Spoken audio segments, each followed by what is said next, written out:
नमस्कार बच्चों। अब तक हमने बच्चों बहुत पढ़ा कि रिसर्च में क्या होता है, रिसर्च क्या है, सर्वेक्षण क्या है, अनुसंधान क्या है। कोई भी घटना या तथ्य की बार बार हम खोज करते हैं तो वो क्या कहलाती है? अनुसंधान कहलाती है। लेकिन ये खोज हम कैसे करते हैं? तो इसकी कुछ प्रविधियां होती हैं। उन प्रविधियों के माध्यम से हम किसी घटना का सर्वे या अनुसंधान करते हैं और उन प्रविधियों या मेथड्स या विधियों के माध्यम से हम तथ्य की गहराई तक या घटना की गहराई तक पहुंचने का प्रयास करते हैं। समाज में कोई भी कुरीति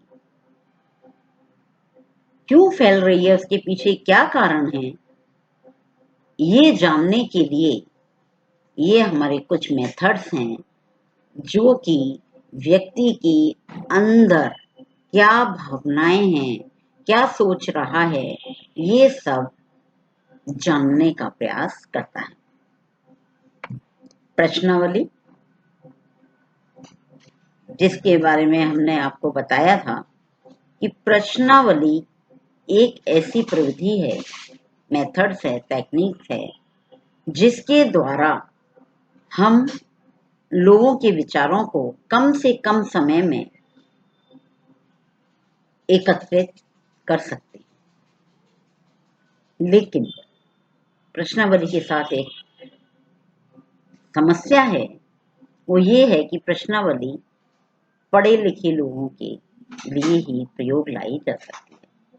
लेकिन हम जिस देश में रहते हैं वहां आज भी 70 से 80% जो व्यक्ति है वो पढ़ा लिखा नहीं है, अनपढ़। उस अनपढ़ता के कारण अगर हम सर्वे करते समय उन्हें छोड़ दें तो हमारा जो रिसर्च है या सर्वेक्षण है वो अधूरा है, क्योंकि हम संपूर्ण भारतवर्ष की या संपूर्ण पूरे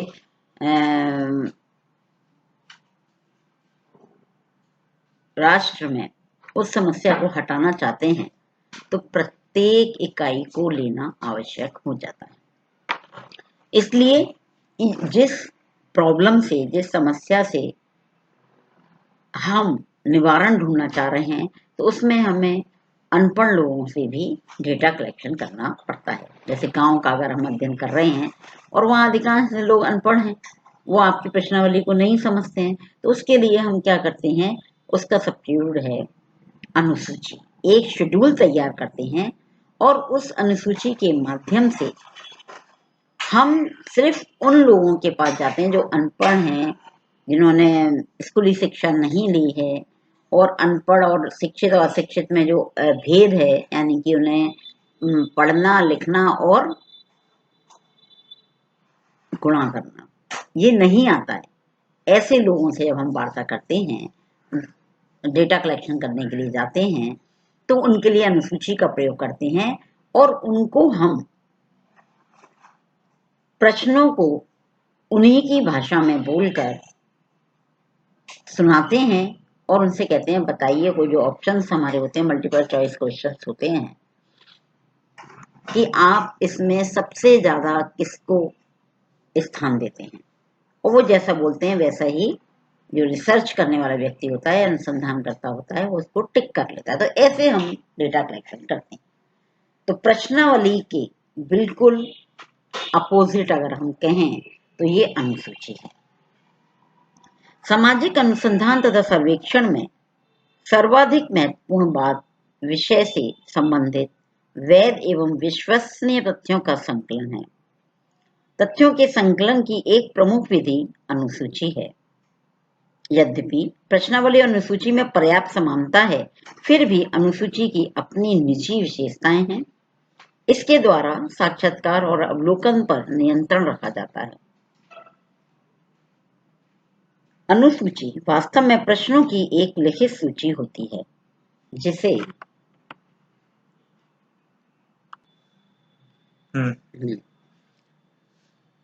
तो अनुसूची वास्तव में प्रश्नों की एक लिखित सूची होती है जिसे अनुसंधानकर्ता सूचनादाता से पूछता जाता है और भरता जाता है। अनुसूची को उत्तरदाता के पास डाक द्वारा नहीं भेजा जाता। प्रश्नावली में आने वाले दोषों को दूर करने के लिए भी अनुसूची विधि का प्रयोग किया जाता है। अनुसूची प्राथमिक तथ्यों का संकलन करने की एक ऐसी विधि है जिसमें अवलोकन, साक्षात्कार और प्रश्नावली तीनों की ही विशेषताओं एवं गुणों का समन्वय पाया जाता है। इसके द्वारा संग्रहित तथ्यों में एकरूपता लाकर उनका गुणात्मक एवं संख्यात्मक मापन सरलता से किया जा सकता है। यही कारण है कि वर्तमान में सामाजिक सर्वेक्षणों एवं अनुसंधानों में अनुसूची का प्रयोग दिनों दिन बढ़ता ही जा रहा है। सूचना की सजातीयता के लिए आवश्यक है कि सभी क्षेत्रीय कार्यकर्ता समान प्रश्न पूछें एवं एक ही प्रकार की सूचनाएं एकत्रित करें, जिसके लिए अनुसूची एक प्रमुख उपकरण है। समझ में आया? प्रश्नावली, अवलोकन और साक्षात्कार तीनों की विशेषताओं को क्या करता है? अपने अंदर समाहित किए हुए। क्योंकि जब हम प्रश्न पूछ रहे हैं तो फेस टू फेस पूछ रहे हैं, साक्षात्कार की तरह हो गया। वो जो उत्तर दे रहा है कहाँ सही बोल रहा है, कहाँ गलत बोल रहा है, अवलोकन करके हम उसको मार्क कर सकते हैं और प्रश्नों को हम पूछते हैं प्रश्नों के द्वारा। लेकिन प्रश्नावली में एक ये माइनस पॉइंट है या इसका एक ये सीमा है या कहना चाहिए इसमें एक दोष है कि जब हम डाक के द्वारा प्रश्नावली को किसी के पास भेज देते हैं, अब वो सही बोल रहे या गलत, हम उसको क्या है जज नहीं कर पाते। उसके अंदर कुछ होता है लेकिन रिटर्न में वो कुछ और लिख रहा होता है। इसलिए यहाँ पर डेटाओं में सत्यता की जो परसेंटेज है वो प्रश्नावली में कम होती है, अनुसूची में ज्यादा होती है। अब आता है अनुसूची का अर्थ और परिभाषा। अनुसूची एक फॉर्म के रूप में है जिसमें अध्ययन विषय से संबंधित प्रश्न एवं सारणियां होती हैं, जिसे क्षेत्रीय कार्यकर्ता सूचनादाता से पूछकर या व्यक्तिगत रूप से अवलोकन करके भरता है। विभिन्न विद्वानों ने अपने अपने आधार पर विचारों पर अनुसूची की परिभाषा को परिभाषित किया है। सबसे पहले आते हैं बोगार्डस। बोगार्डस के अनुसार अनुसूची उन तथ्यों को प्राप्त करने की एक औपचारिक विधि है जो स्थूल रूप में होते हैं तथा देखा जा सकता है। इस प्रकार अनुसूची अनुसंधानकर्ता द्वारा स्वयं ही भरी जाती है। स्पष्ट है?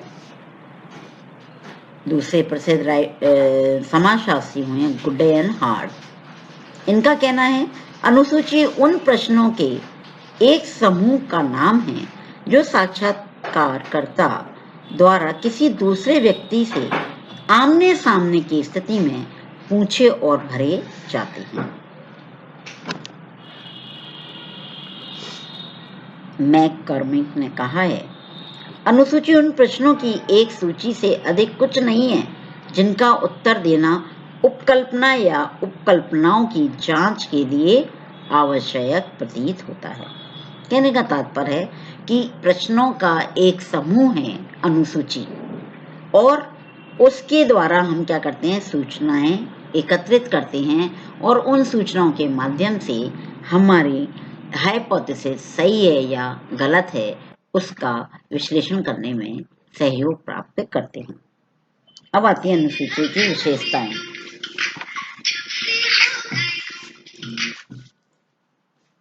अनुसूची की विशेषताएं। नंबर 1, अनुसूची अध्ययन समस्या से संबंधित शीर्षक, उपशीर्षक एवं प्रश्नों से संबंधित एक व्यवस्थित तथा वर्गीकृत सूची होती है। अनुसूची क्या है? पहली विशेषता उसकी है कि जो भी हमने समस्या ली है, जो हमारी समस्या का शीर्षक है या उपशीर्षक है, उनसे संबंधित जो भी प्रश्न हैं वो व्यवस्थित और वर्गीकृत सूची है। दूसरी विशेषता है एक प्रपत्र और या हम कहें फॉर्म के रूप में छपाया जाता है, जिसमें क्रमबद्ध रूप से क्या होते हैं? प्रश्न रखे जाते हैं। तीसरा है इसे भरने के लिए अध्ययनकर्ता उत्तरदाता से प्रत्यक्ष, व्यक्तिगत व आमने सामने का संपर्क करता है। चौथा, इसे